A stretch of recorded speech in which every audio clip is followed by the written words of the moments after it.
E teremos agora um painel cujo tema é Gestão Pública Sustentável em Rede Colaborativa.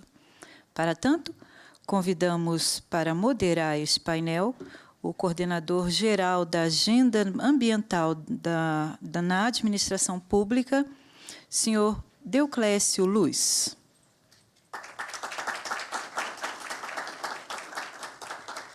Convidamos também para compor este painel o senhor Sérgio Lerrer. O senhor Sérgio é jornalista e cineasta, editor do Portal Pro Legislativo, especialista em comunicação pública e legislativa, palestrante e autor de livros no setor, idealizador do movimento Gastronomia Sustentável. Com a palavra, o moderador da mesa.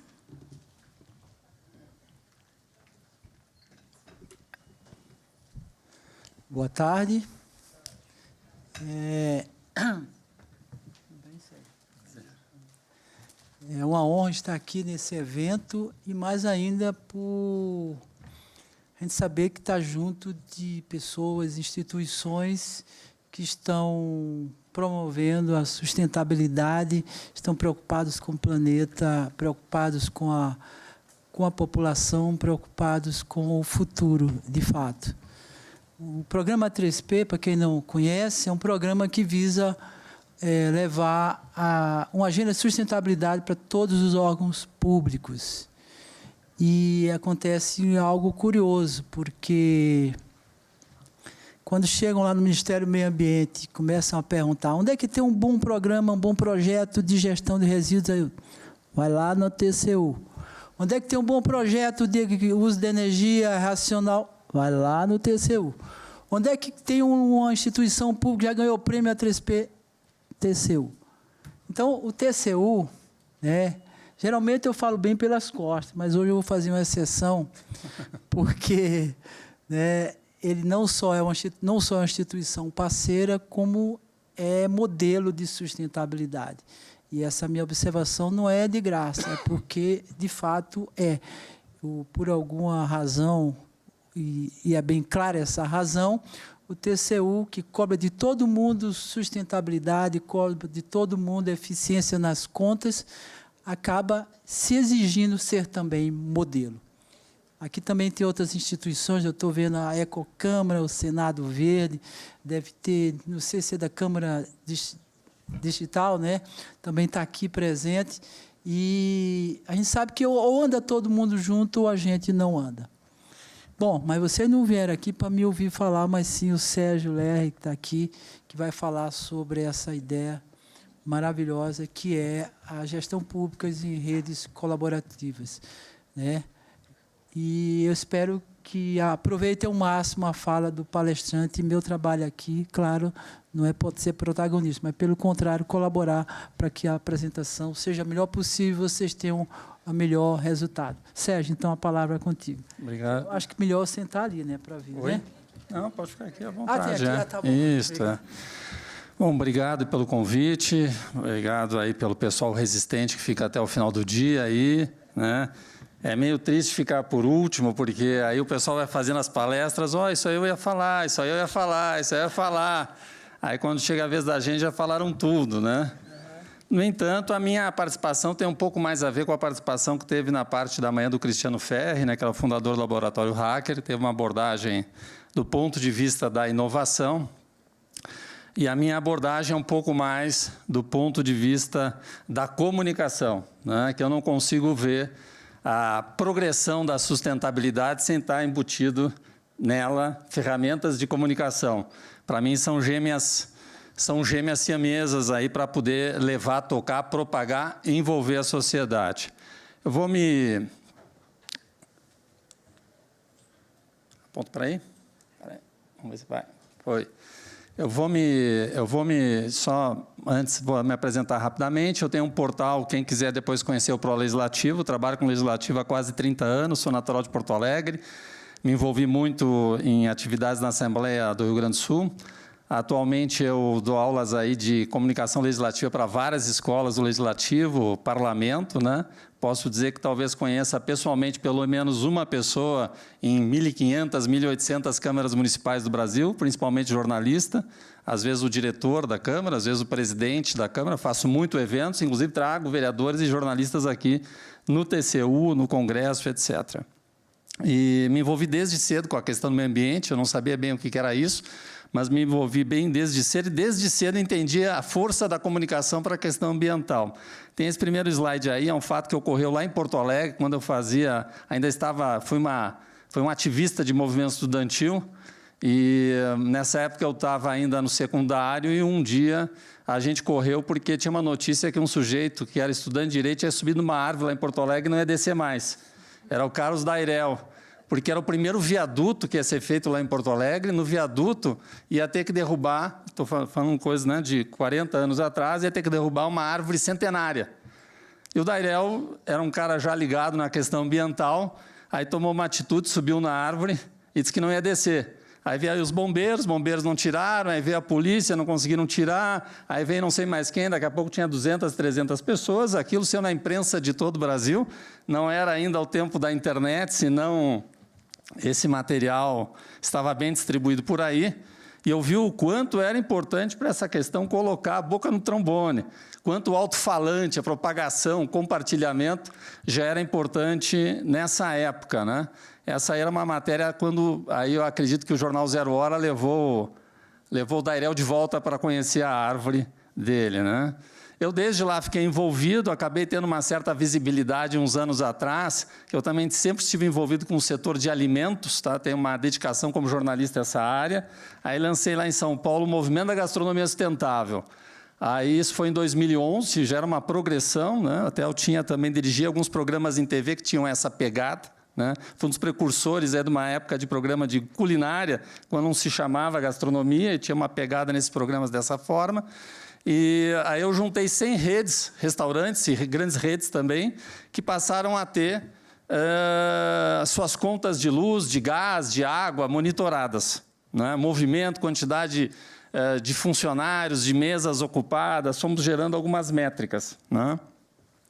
Isso acabou tendo uma repercussão nacional muito maior do que eu esperava. Saiu página no Estado de São Paulo, no Globo, na Folha, matéria no Jornal da Globo, né? Iam fazer matérias em restaurantes que tinham engajamento, alguns que colhiam água da chuva, outros que plantavam sua própria horta lá no fundo. Iniciativas, desde iniciativas mais, digamos assim, simples, né? Até iniciativas relativamente complexas de grande grupo. Eu até hoje tenho uma atividade, né? Isso gerou um livro, eu tenho 2 livros nessa área aí, que se propunham a compilar métricas e dar nortes para quem quisesse, dentro do setor de restaurantes, ter uma gestão sustentável, né? De todos os pontos de vista, da seleção de fornecedores, a questão de vigilância, a questão de quem você compra, quantos quilômetros envolve o teu abastecimento, quanto você provoca de ocupação da rua, né, do espaço urbano, que é um grande problema nas grandes cidades, São Paulo, muito. Isso também me levou a fazer uma outra campanha chamada Motorista Sustentável, que era uma questão também de engajamento de grandes empresas que tinham grandes frotas, também teve uma repercussão bem bacana. Tive a CBN como parceira nessa ação, na oportunidade, a Rede Rádios. E eu ainda hoje estou envolvido. Faz 10 dias fiz esse evento aqui, que é Food Service, os Caminhos da Sustentabilidade, que foi até digamos assim, um primeiro que reuniu agentes públicos e agentes privados, né? Tem a participação ali, que está no primeiro quadradinho, da secretária de Desenvolvimento Econômico da Prefeitura de São Paulo, que lançou uma campanha contra o desperdício de alimentos na cidade, tem índices alarmantes lá em São Paulo, né? O segundo que tem ali é um pioneiro na área municipal, que é o Marcos Libório, que foi um engenheiro ambiental da Itaipu, e o Marcos hoje, primeira vez, está ocupando um cargo público como secretário do Meio Ambiente de Santos, e é o primeiro município brasileiro que está tentando, digamos assim, implantar 100% da lei dos resíduos sólidos. E, casualmente, por que ele estava num evento de food service? Porque ele escolheu, e isso também eu entendi com o passar dos anos, né? Ele escolheu a questão da gastronomia, dos alimentos lá em Santos, como um meio de propagação para as famílias e para as pessoas. era um meio em que as pessoas se envolviam, se interessavam, porque cada vez mais as pessoas querem saber o que comem, né? As pessoas querem ter uma vida saudável, né? Ali também na foto nós temos outras pessoas, tem hoje um movimento chamado Green Kitchen, tem a pessoa que trouxe o restaurante do Jamie Oliver, que é o representante do Jamie Oliver hoje no Brasil, então a Cargill, enfim, sou ainda bastante envolvido com essa área, que aí está o meu portal, Pro Legislativo, onde sempre tenho, há muitos anos, temas de sustentabilidade, já prevendo, eu tenho até uma categoria que eu já tenho há 7 anos lá, Legislativo Sustentável, e fiquei muito feliz hoje com o lançamento, né, da rede de Legislativo Sustentável, né, porque se criou um ambiente mais maduro, mais interessante, tem mais pessoas que são agentes de transformação nos legislativos, né? E a minha contribuição hoje aqui, também na base da provocação, em parte, né, para estender, é justamente um olhar de fora para dentro. Acompanho o poder público, né, e, ao mesmo tempo, acompanho também a sociedade civil, os agentes privados que estão fazendo aí, né, e vejo com satisfação que o poder público, digamos assim, startou de maneira mais consistente a sua preocupação com a questão da sustentabilidade, né, porque você tinha vários casos avulsos e vários casos nem sempre continuados. Nós estamos falando legislativo, eu conheci um caso, por exemplo, que foi lá em Louveira, que a Câmara Municipal, por muito tempo, você ligava para a Câmara Municipal de Louveira e atendia do outro lado. Câmara Sustentável? Porque tinha uma série de medidas que um presidente adotou que enquadravam a Câmara Municipal em várias práticas, o café era orgânico, a lavagem dos carros, que foi no auge da crise hídrica de São Paulo, era com kit químico, não era mais com água, já usava a licitação sustentável, porque o kit químico era mais caro que usar água, mas o recurso hídrico era mais valioso, então valia a pena pagar mais caro, né? Se não me engano, foi um caso até precursor lá em São Paulo nessa questão da licitação sustentável. Infelizmente, devido a essa questão que o Legislativo Municipal, especialmente, que é um desafio para essa campanha, é um poder de passagem, o vereador entra já pensando muitas vezes na continuidade da carreira, em assumir uma secretaria da prefeitura, em virar deputado estadual, e as presidências de câmaras municipais, que no máximo são de 2 anos, e uma boa parte hoje em dia já é de 1 ano, ou seja, né, quem que vai cuidar da estrutura, entrar e cuidar da estrutura da casa? Quase que ninguém. Já está olhando para a saída. Então, a estrutura da casa, muitas vezes, fica, digamos, deficiente, não tem uma identidade, não tem um DNA próprio, e hoje em dia, uma campanha desse perfil, ela pode criar uma cultura, né, fomentar uma musculatura de hábitos para o legislativo que se torne, assim, digamos, se torna inevitável que os legislativos pratiquem, tá? Independente do presidente da casa. E, hoje em dia, né, juntando com a questão da comunicação, que é o meu tema, né, coisas que a gente aprende, eu dou aula disso, nesse slide mostra, é fundamental a comunicação, a gente ter consciência dos movimentos da comunicação. Você tem ali a figurinha de uma seta para um lado, outro para o outro lado, né, a verde e a roxinha ali. Por quê? A comunicação ela se dá de dentro para fora e de fora para dentro. Quem ficar cuidando só da comunicação de dentro para dentro não vai ter o êxito necessário e tem grande possibilidade da implantação ser passageira. Porque você só consegue resultados permanentes se aquilo não for importante só para a tua estrutura, para a sua estrutura, se aquilo for importante também para a sua comunidade. Aí, esse laço é que torna firme e sólida como política daquela instituição. Agora, se for só para dentro, vai ficar associado a uma gestão A, a uma gestão B, e a possibilidade de isso não ter continuidade ou ser enfraquecido é muito grande. A gente sabe como é que é o exercício da política. Por outro lado, a comunicação, que nem naquela espiralzinha, ela se mexe também em círculos. Você começa em círculos individuais e, às vezes, também em círculos que vão formando, que nem aquela outra figura da florzinha. Vários círculos ao mesmo tempo, né? Espiral.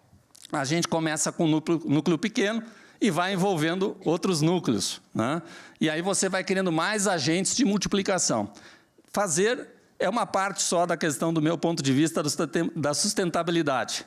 Você envolver as pessoas e colocar elas dentro do seu ecossistema de transformação é fundamental. Isso é a única coisa que vai dar longevidade para essas atividades. Olha que eu acompanho empresas e acompanho organizações públicas. Mesmo nas áreas corporativas, você vê muita descontinuidade. A descontinuidade só não acontece no setor privado quando ela está envolvida com atividades sensíveis que podem impactar a comunidade, aí não tem como retroagir, ou então com eficiência de custos, né? Dá um caso, a Ambev, por exemplo, que é um grupo que eu já prestei serviços como consultor, acompanhei há alguns anos, a Ambev, quando foi adquirida das antigas fábricas da Brahma e da Antártica, você sabe quantos litros de água pura se usava para fazer uma cerveja? 11 litros de água pura tinha que se usar. Hoje em dia, são 3, o objetivo é 2. Ou seja, é um tipo de prática de eficiência de custos que a empresa nunca vai largar porque significa impacto econômico. Tá? Então, isso que a gente tem que, de uma forma ou de outra, digamos assim, tem que criar um DNA disso e criar laços que a situação das boas práticas se torna importante não só para dentro, como para fora. E, de certa maneira, é o meu papel aqui nessa palestra da parte final, né, onde a gente sempre tem que procurar os gatilhos que criam esses laços. Tudo é um gatilho, porque nunca acaba nascendo como políticas da organização. Às vezes, acaba nascendo de um servidor, de um funcionário daquela organização, de uma comissão de servidores, como aconteceu lá em Louveira, e segundo eu ouvi, talvez possivelmente tenha sido também o início da Ecocâmara também assim, são servidores que se reuniram para fazer algumas práticas, as práticas envolveram outras pessoas, e daqui a pouco a direção da casa adotou. Né? Isso que eu falo, inclusive, para muitas pessoas de legislativos, que mudanças, muitas vezes, não vêm de cima para baixo. Às vezes, até como foi falado aqui, tem começado de uma maneira que interesse as pessoas, de uma forma informal, vai crescendo, e até aí o administrador, o agente público, político, ele percebe que aquilo, inclusive, pode fazer parte do aperfeiçoamento da gestão dele. Porque hoje também tem isso, né? Aqui é mais fácil ver na Câmara dos Deputados e no Senado o quanto a boa gestão legislativa pode deixar a marca naquele político que, no momento, está ocupando o cargo da presidência, a mesa diretora.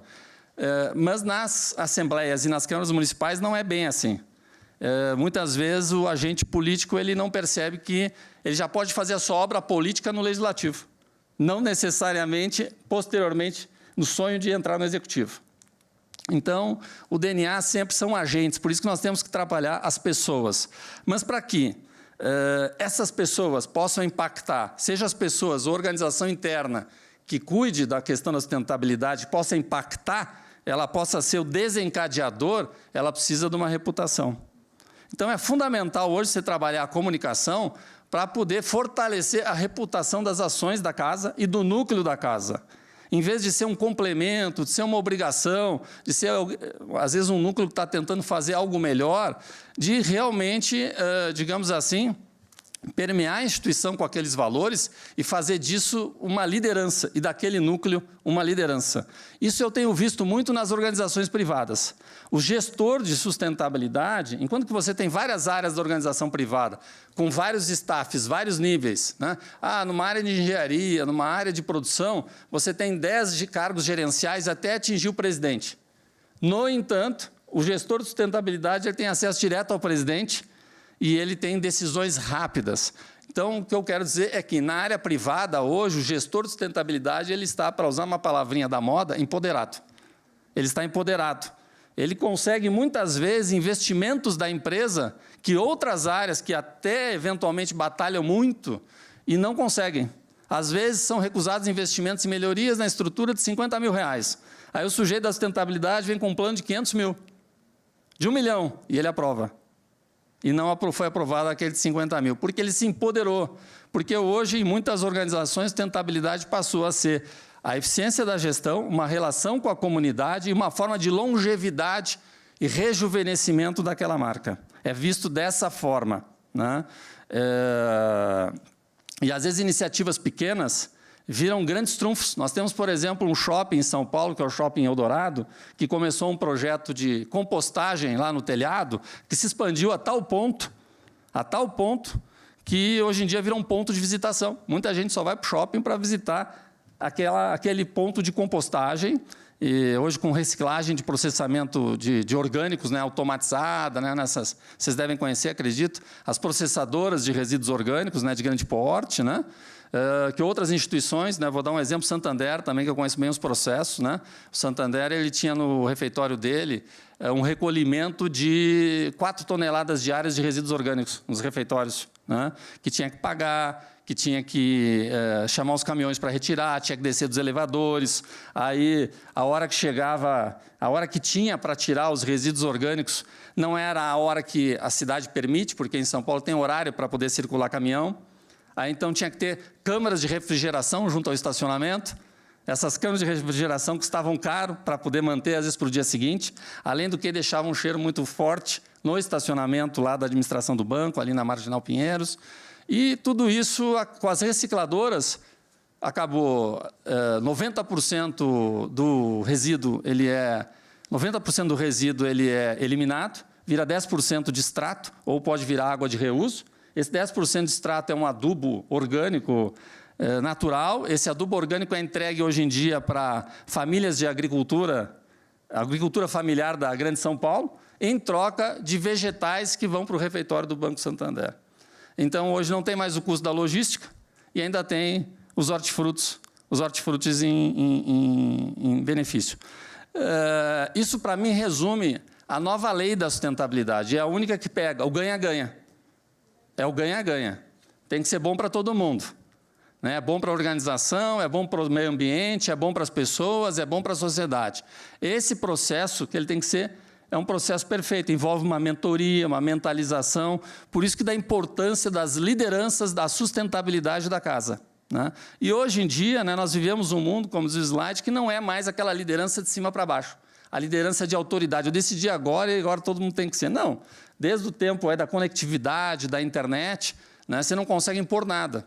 Então, você tem que, na verdade, induzir as pessoas, tem que dar informações e deixar o espaço para as pessoas, por arbítrio próprio, adotarem novas práticas. Então, é pela exemplaridade, é isso que se dá. E, nesse sentido, né, replicação e propagação, ela só se dá por exemplo. E daí que eu vejo, hoje em dia, que só lidera quem pratica. Essa é a grande transição e essa é a mensagem, uma das mensagens que eu deixo hoje para os agentes do poder público, é que a sustentabilidade é uma grande oportunidade de resgate da reputação junto ao cidadão.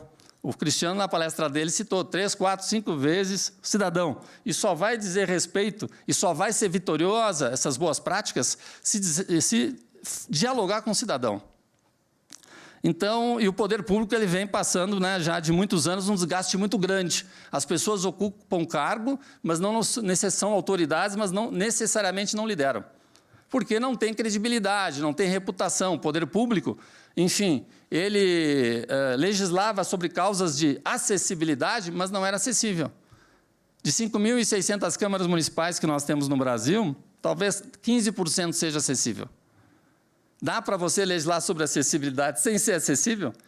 30%, 40% da demanda de nova legislação que existe no legislativo como um todo tem impacto ambiental. Tudo, é transversal. Óleo e gás, tudo. Né? Agora, você cuida da sua sustentabilidade, como é que você pode querer discutir sustentabilidade se, por acaso, você não é sustentável? Então, assim, você tem que dar o exemplo para, de uma forma ou de outra, poder voltar a liderar, certo? Então, assim, a sustentabilidade, do meu ponto de vista, é uma grande oportunidade nesse sentido de resgate da reputação do poder público para liderar e ou vai ficar falando sozinho, ou deixar de falar sozinho.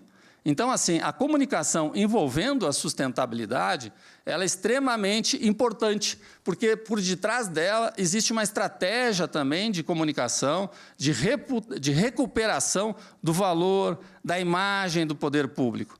Voltar a ter um laço do poder público com a população, com o cidadão, certo?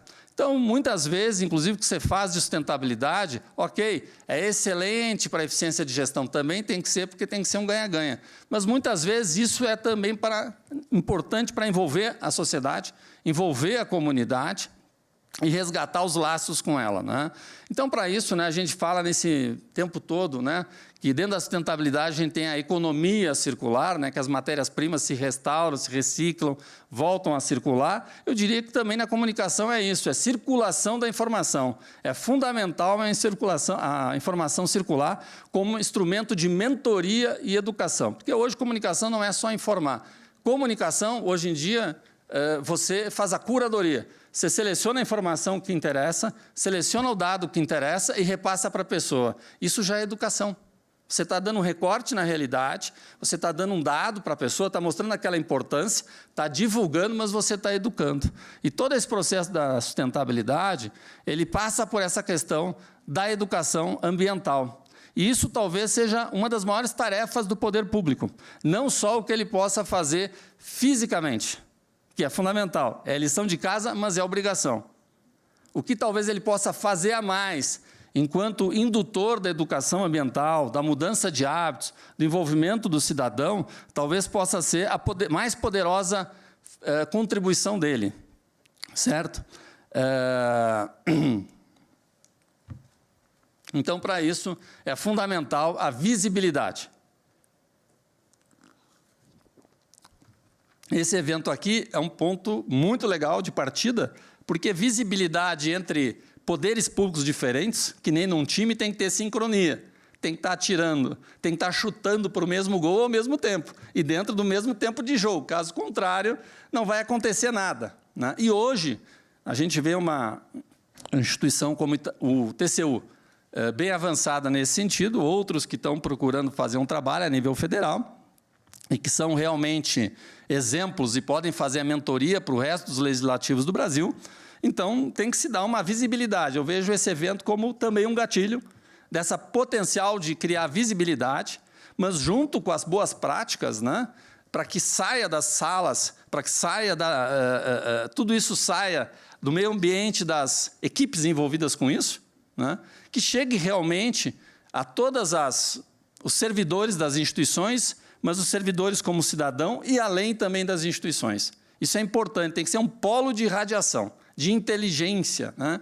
Isso que eu acho que é a grande contribuição que os setores podem dar.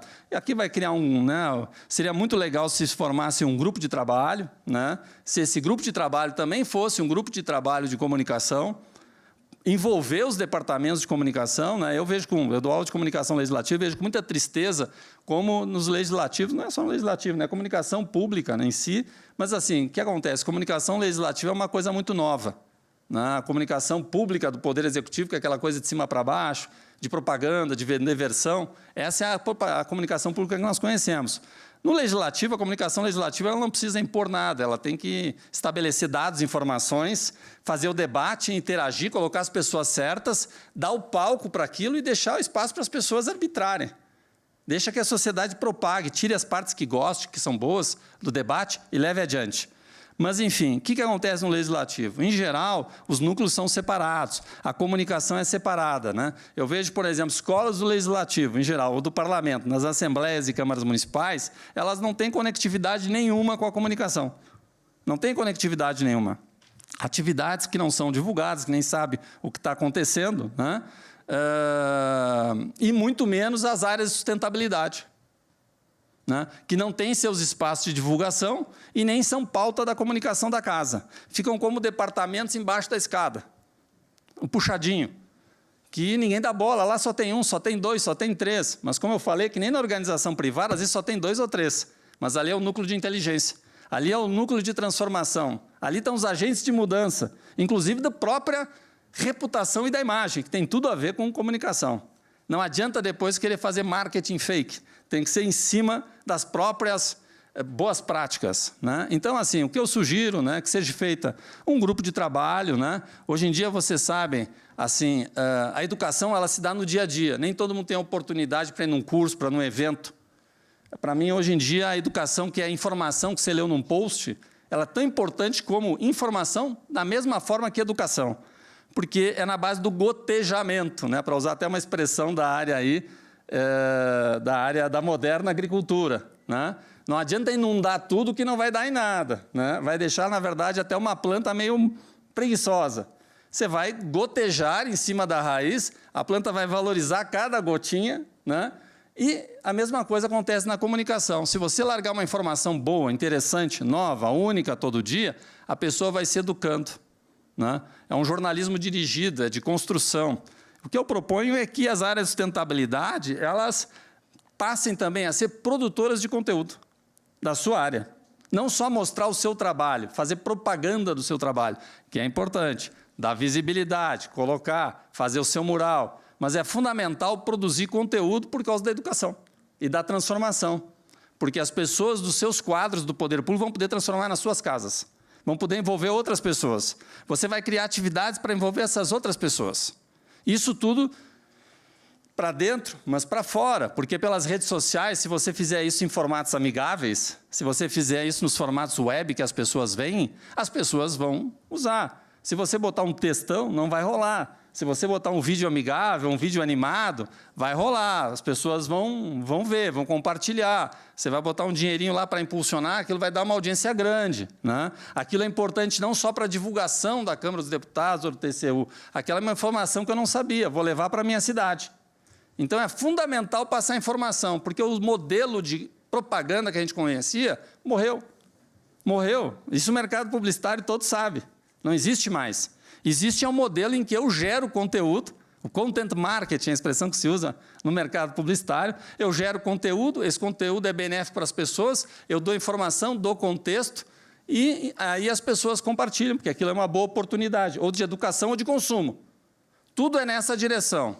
Então, um desafio e uma provocação que eu deixo também, como a segunda mensagem de hoje, é que os departamentos de sustentabilidade, ou não existindo esses departamentos, as pessoas que são agentes disso, dentro das instituições, passem a ser produtores de conteúdo.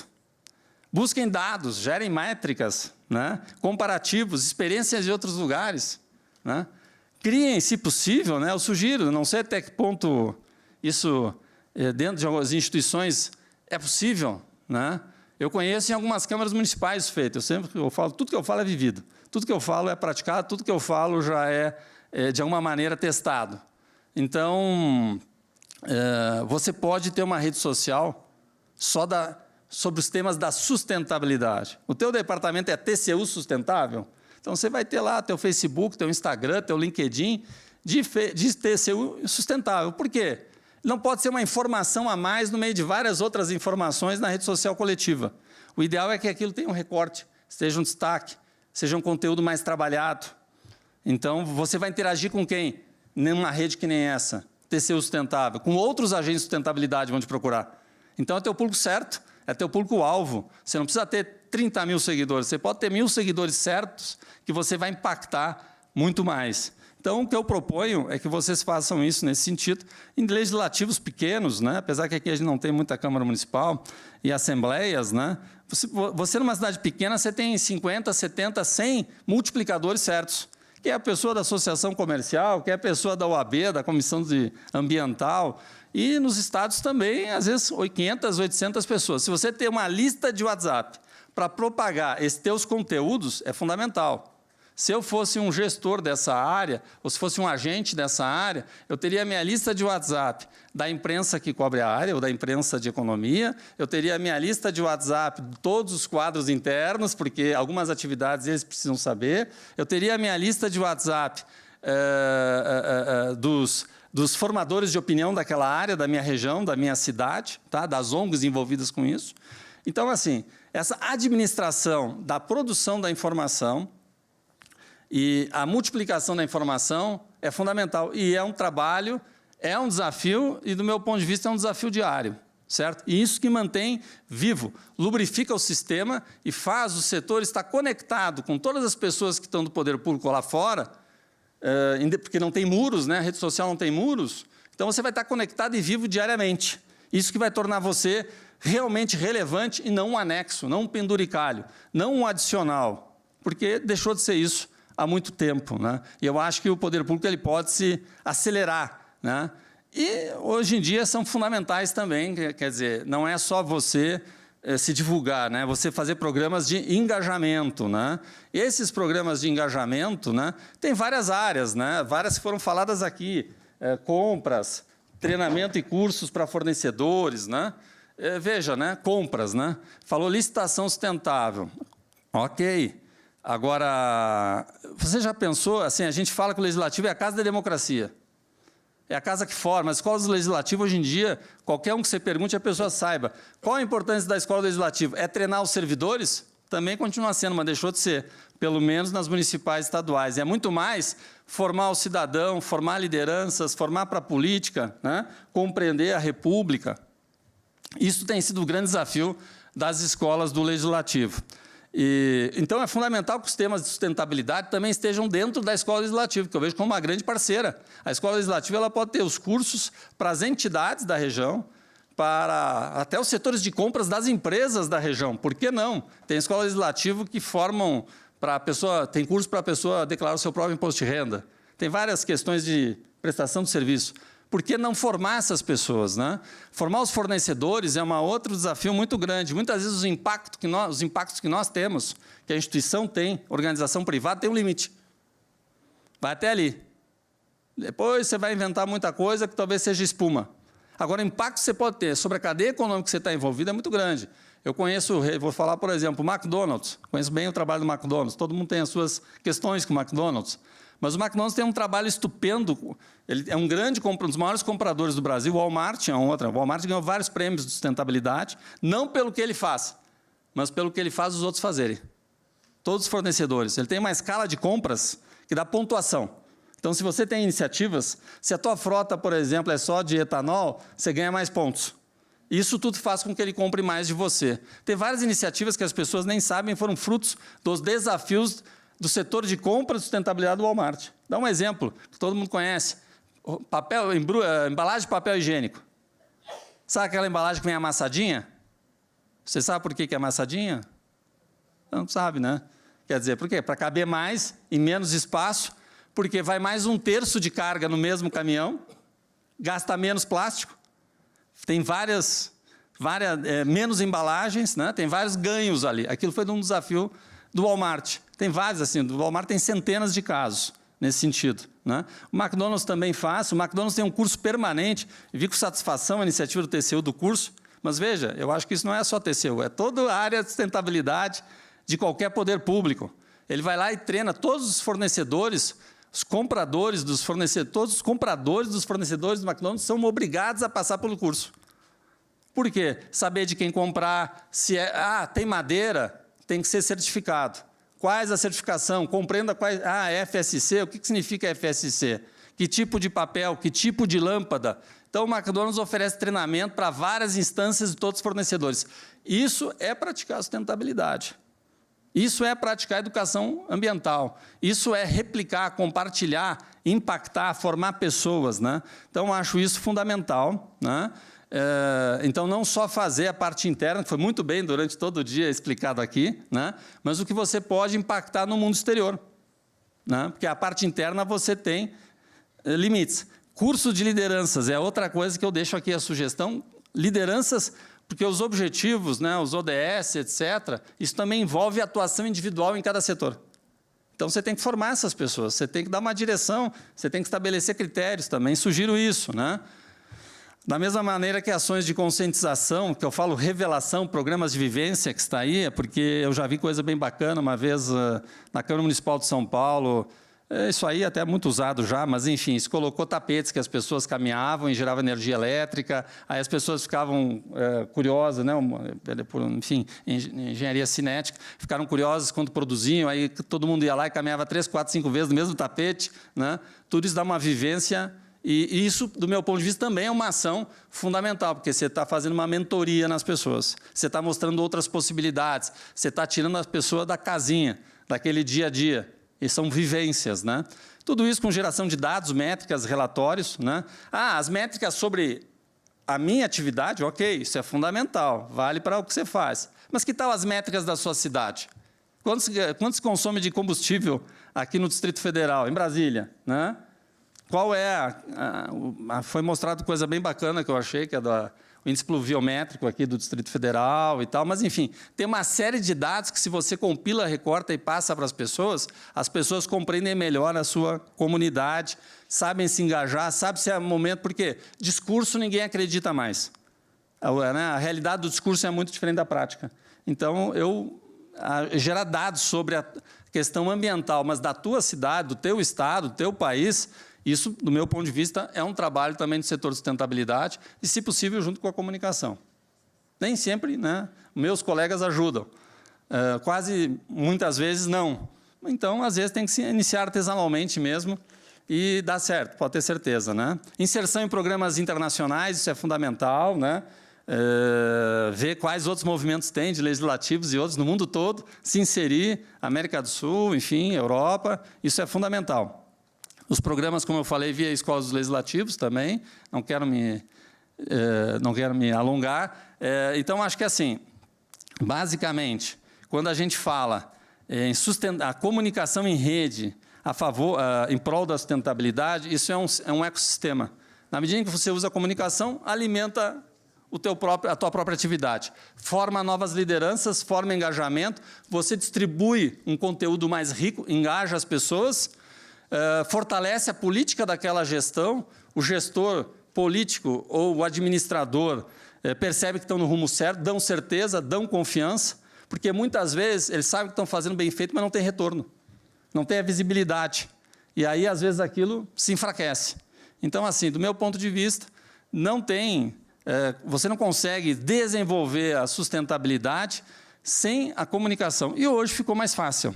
Né? Ficou mais fácil. Então, o que eu proponho é a comunicação ser um braço, né, da sustentabilidade e a atividade de educação ambiental e de envolvimento fazer parte. Não só a transformação física, não só a compostagem, não só a energia solar, mas a educação, o envolvimento dos fornecedores. Você tem restaurantes no espaço, eu vou aí dar o pitaco em área que eu navego bem, né? Você tem os restaurantes, assim, de onde é que compra os alimentos dos restaurantes que estão dentro do seu poder público?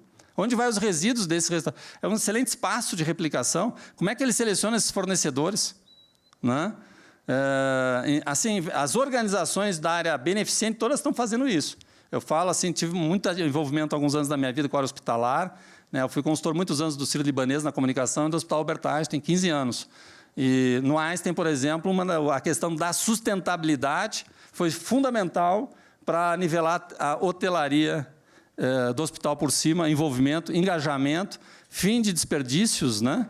E lá, inclusive, aí até mesmo no cardápio do paciente passou a ter orgânico, que nunca teve, né? Ah, não dá para fazer todo o cardápio orgânico. Não dá, mas a sopa do doente é orgânica. Até porque está no hospital, né? Não dá para ter químico, né?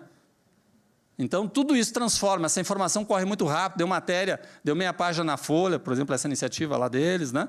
Deu em outros lugares, né? Aí, a Joy Commission, que é a grande entidade de certificação hospitalar do mundo, passou a ter sustentabilidade em função do Einstein. Foi o primeiro hospital do mundo a ser certificado em sustentabilidade. Então, proponho, aí fecha com o que foi falado antes, a inovação, né? É fundamental, a exemplaridade, pequenas coisas transformam. Nada nessa área começa grande, bem pelo contrário, e começa grande, em geral, não dá certo, né? Começa pequeno e engaja. Essa é a contribuição que eu tinha a dar hoje. Obrigado.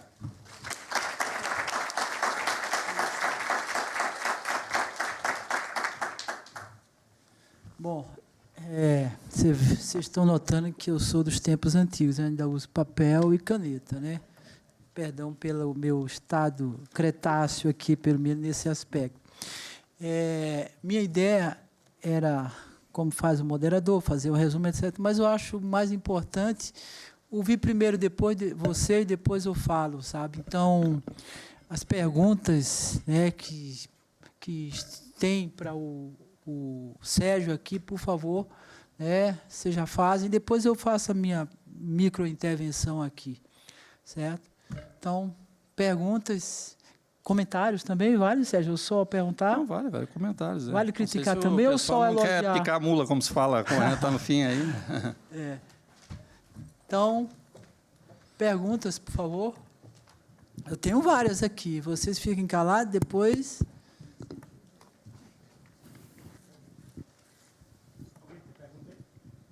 Ou querem esperar que eu faça algumas? É isso? É melhor? Tá bom. Então, vamos fazer assim, que é o tempo das pessoas se animarem. Sérgio, por acaso eu tenho uma formação em meio ambiente e comunicação, então, teu discurso cabe aqui, fechou aqui. O que eu vi foi o seguinte, primeiro, e se eu estiver errado, por favor, corrijam, né? Sustentabilidade, né, não é um tema para um ponto, ele é geral. Sabe, ele é muito abrangente. O Sérgio aqui começou a falar de gastronomia, entrou por motoristas, né, sustentável, falou do legislativo, falou de empresa privada, empresa pública, comunicação. eu considero que é isso mesmo, tá? Que é um dos temas abrangentes. Não dá para falar sustentabilidade, aí eu já chego na segunda questão que eu anotei.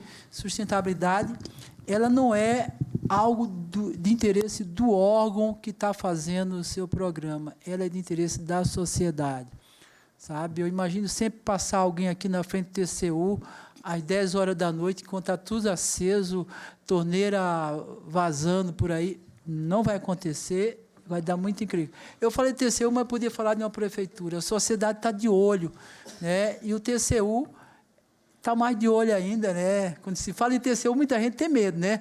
Por aí. Então, o TCU, o Tribunal de Contas. E essa coisa da sociedade estar de olho no órgão público é muito saudável e tem a ver com a questão da cidadania que o Sérgio falou. A outra coisa é a visibilidade, sabe? Tudo que se fizer, não só a sociedade está vendo, mas a sociedade precisa ver. Sabe? O que for feito dentro do órgão público, a sociedade exige isso, a sociedade moderna exige conhecer o que está sendo feito, ver o que está sendo feito. E é nessa hora que o órgão público tem que se cobrar. Eu preciso fazer sempre o melhor, ser mais eficiente, não só na sua administração, mas também quando se refere à questão do planetária, que é a questão da sustentabilidade. E, por fim, a formação e o treinamento. Sabe? A gente tem que estar treinando aqui, tem que estar treinando na sociedade. O exemplo que o Sérgio colocou é muito legal, né? As escolas legislativas. E tem que treinar o fornecedor. Nessa hora, eu volto para o órgão público, porque hoje as compras sustentáveis, que é a base da sustentabilidade, uma das bases, representa só 1% ou menos que isso. Sabe? A gente está no estado lastimável de compra sustentável. Quando a gente tem um poder de compra bilionário, sabe, imenso. Eu imagino, eu vou querer, eu estou na minha casa, sou milionário, isso está muito longe de acontecer, aí eu quero comprar um tijolo de adobe feito com argila da Noruega sustentável. Eu quero gastar 500 milhões. Vai aparecer alguém oferecendo isso. É a mesma coisa. O órgão público que compra em grandes quantidades, ele pode exigir e deve exigir. Eu quero comprar sustentável. Uma caneta, essa aqui não é sustentável, né? Essa aqui não é, mas eu posso exigir somente caneta sustentável que vai ter quem forneça.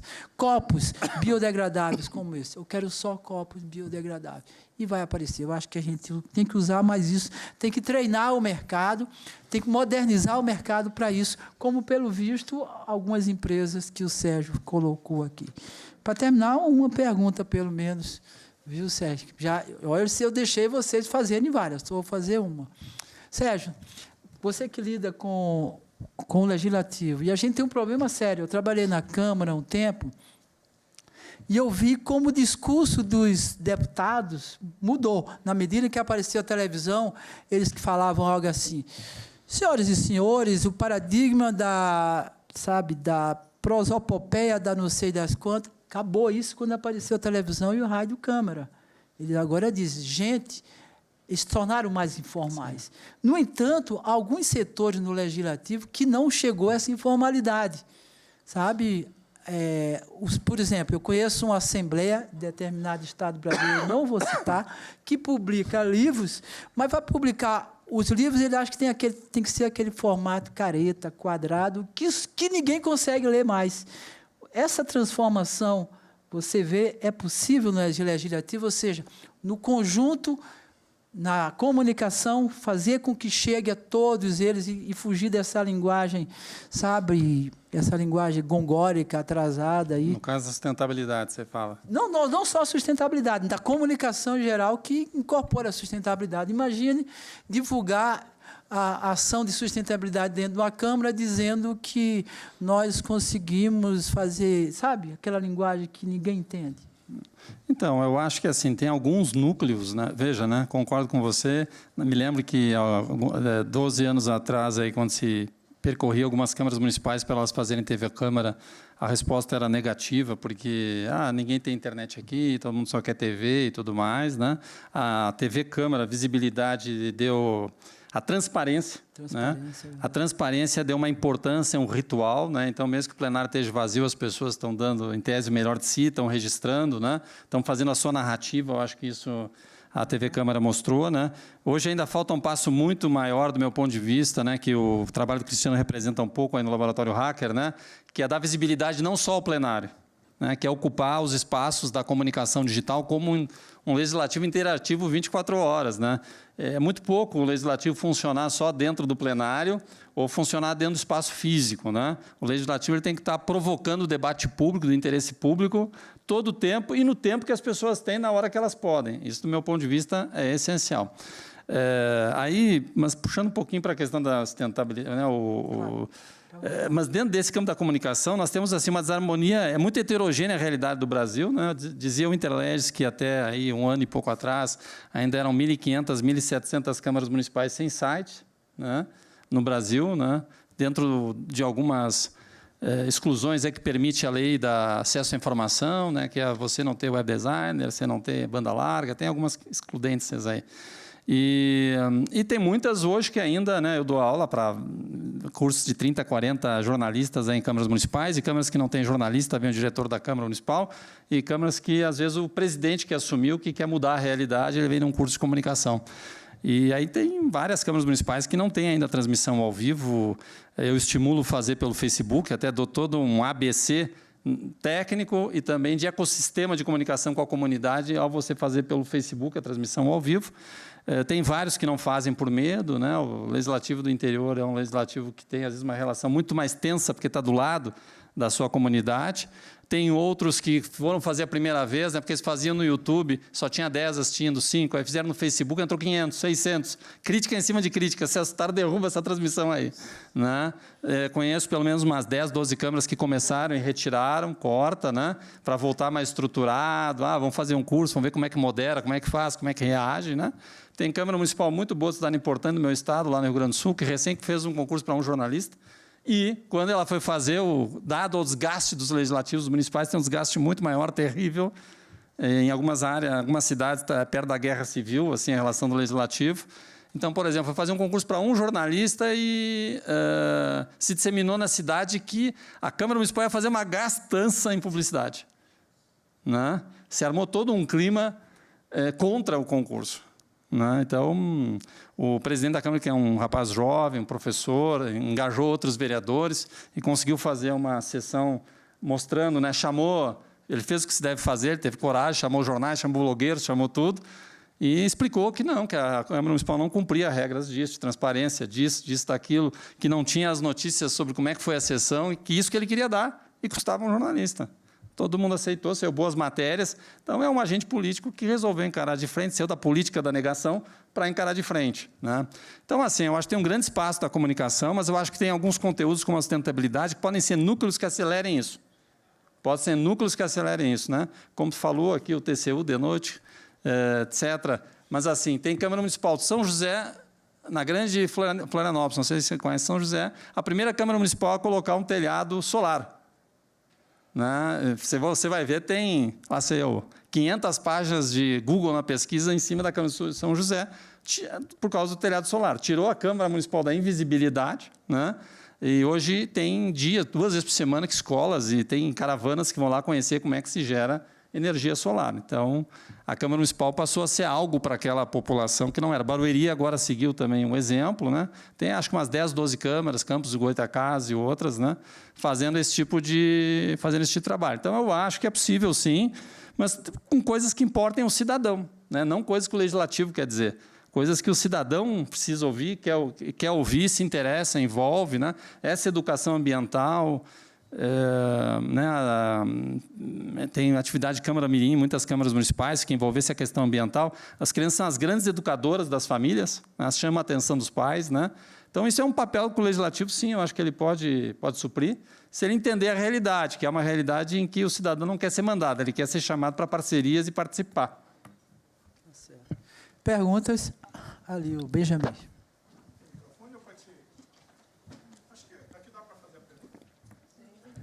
Todo mundo vindo aí? Beleza? Tá.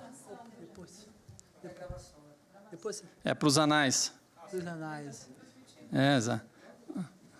Inclusive, assim, depois eu vou querer a gravação, uma coisa que vamos fazer, vamos separar palestra por palestra aqui e disseminar palestra por palestra, para os meios e tal. Né? É isso aí. Benjamin. Oi, Sérgio, parabéns por sua palestra. Você, ao longo da tua fala, você ressaltou alguns aspectos de dificuldade nas câmaras, principalmente o aspecto de transitoriedade do legislativo, e também você ressaltou algumas dificuldades técnicas. Mas, e também agora você falou de bons exemplos. Ao longo desses anos, o que você observou de mudança, seja no aspecto positivo ou negativo, por exemplo, nos municípios? O que você vem observando em relação à sustentabilidade nesses últimos anos nos municípios, notadamente, que é o elo mais fraco aí da cadeia? Bom, vou falar do legislativo, que é o que eu conheço, né? Até uma curiosidade, né? Entrevistei hoje o presidente aqui do TCU, Raimundo Carreiro, e fiquei sabendo, o ministro Raimundo Carreiro, e fiquei sabendo que ele foi presidente de Câmara Municipal. Eu nem sabia que ele tinha sido vereador, sabia que o ministro Nardes, né, foi vereador há muitos anos, aí conheço bem a atividade, mas o ministro Raimundo não sabia, tal, e ele falou que, quando começou a ser presidente de Câmara Municipal, ele se interessou já para fazer ações de sustentabilidade na Câmara Municipal, que ele foi presidente anos atrás. Até eu pedi para ele gravar uma mensagem dirigida a presidentes de câmaras. Eu tenho lá no meu WhatsApp uns 300 presidentes de câmaras municipais e até eu terminei de gravar e já mandei para os 300. Né? Mensagem para o presidente de câmara municipal, direto do presidente do TCU. Eu acho o seguinte, os legislativos municipais, infelizmente, né, se você vê todo esse desgaste da opinião pública com os legislativos federais, no Legislativo Federal nesses últimos anos, né, nos municipais a coisa foi muito mais tensa. Né? Eu conheço cidades em que o vereador ganha, enfim, tem uma sessão a cada 15 dias, município pequeno, o vereador ganha R$ 1.500, e aí tinha um projeto de aumento para R$ 1.900, e você tem uma revolução na cidade para não aumentar os vereadores. Né? Não é pelos R$ 400, né? Como foi aquela questão de junho de 2013, que não era pelos 20 centavos, é pelo que significava de pouco se importar, em tese, de ter um poder público produtivo, né? Porque esse poder público é produtivo, você tanto faz quanto ele custa, porque ele tem um custo-benefício bom. Essa é a questão. Né? Até eu vou colocar aqui, me lembrei também, né? Eu me dou, enfim, com algumas personalidades também. Eu me lembro, falecido agora, Cláudio Abramo, que no passado ele foi o fundador da Transparência Brasil, faleceu esse ano, e ele falava, em reuniões com vários conselheiros de tribunais de contas e ministros, ele falava na cara dura, tem que fechar todos os tribunais de contas. Não serve para nada. Ele falava na cara dura. E outra pessoa que me fala, eu me dou com o Ricardo Boechat, da Bandeirantes, eu tenho uma atividade também na área da aviação, ele adora aviação, em todos os eventos de aviação ele vai palestrar. Mas ele me fala, Sérgio, se me chamar para qualquer coisa do poder público, estou fora. Quer perder minha amizade, não me chama para nada. Câmara Municipal tem que fechar todas, ele fala assim. Né? Eu sei que ambos, que são caras inteligentes, estão falando no fundo o seguinte, se não é produtivo, não produz, não tem visibilidade daquilo que produz, é melhor estar fechado. Esse é um raciocínio, e, claro, eles são provocadores. Né? E põe a gente na posição de explicar. Agora, o que acontece? A Câmara Municipal, né, ela virou, por muitos anos, né, o Legislativo Municipal um puxadinho da Prefeitura. Então, virou um carimbador maluco do que o Executivo quer. Isso até estaduais, etc. Né? Mudou isso. Não, vem mudando com uma nova geração. Tá? Nova geração de prefeitos e uma nova geração de presidentes de câmaras. Até porque ninguém quer ser mais presidente de câmara, porque o controle externo está tão forte que, assim, entrou um bobo... Você é presidente de câmara. Porque tem tanto ônus e tanta questão jurídica que, mesmo que você seja um cara do bem, tem... Né? Hoje em dia a gente foi... Enfim, aumentou o rigor, que bom que aumentou, né? Mas as pessoas têm receio quanto a assumir posições que assumam mais responsabilidade. Mas, enfim, a questão é que a Câmara Municipal ela ficou muito voltada para ser o carimbador de projetos da Prefeitura Municipal. Tá? Ela fica economizando todo ano o recurso da Câmara Municipal para devolver no final do ano para a Prefeitura. Né? Eu sou um dos grandes brigões com isso. Não gasta nem... Está pingando no plenário e não gasta. Não tem TV Câmara e não quer gastar. Tem curso, né? Eu aí tenho uma empresinha que faz os cursos, faz outras coisas. Chego lá em novembro, a Câmara Municipal tinha 150 mil para treinamento. Não gastou nem 5 mil. Então, como é que... E aí, às vezes, o vereador que está presidindo a Câmara Municipal diz, não, o importante é a educação. Né? Então, o Legislativo ele foi sendo sucateado. Né? E aí o vereador fica naquele trabalho de, digamos assim, fiscalizar o poder, né, a Prefeitura, né, quando quer. Tal. Então, isso empobreceu muito. E aquela parte que seria a principal, do meu ponto de vista, que é o quê? Discutir políticas públicas. Vamos discutir o município que a gente quer viver daqui a 20 anos, 30 anos, 10 anos, qualidade de vida. Então, isso empobreceu muito, mas está num ponto, aí só para te dar a resposta completa, de reversão. Que entrou mais gente jovem, de outra maneira, que tem um pouco menos de receio, tá? E quer deixar sua marca no legislativo, e está se importando muito mais com a sua reputação agora. Está se importando muito mais. Então, tem um trabalho, e eu percebo isso, e tem câmaras municipais que estão conseguindo fazer, tem 3, 4 câmaras municipais que pegaram o E-Democracia, tem 4, 5 câmaras municipais que estão com programas de parlamento aberto, né? Tem vereadores muito bons pelo país, eu acho que está num momento de reversão, mas ainda pequeno. Mais alguma pergunta? Como é que está o nosso tempo aí? Já foi, né? Já foi um pouquinho. Tá bom, então vamos agradecer. Sérgio, suas palavras finais para encerrar, né? A gente, em nome, não sei se eu tenho esse poder, mas em nome dos organizadores, eu agradeço por estar aqui, tenho, né? E pela brilhante apresentação aqui. Obrigado, eu que agradeço e trocar essa experiência, estou disponível. Tenho aí as minhas redes sociais, do meu nome, Sérgio Lerrer. Quem quiser acompanhar o trabalho voltado para câmaras municipais, prolegislativo.com.br, e no Facebook também, Prolegislativo. A gente faz vários lives de debate também, propõe a fazer sobre questões de sustentabilidade, que é isso aí, gerar um conteúdo sobre o tema, trazer pessoas bacanas, que o trabalho possa repercutir, né?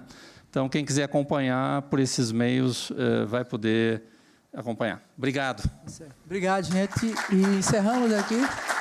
Tá, eu devolvo a voz ao cerimonial. Obrigado. Muito obrigada.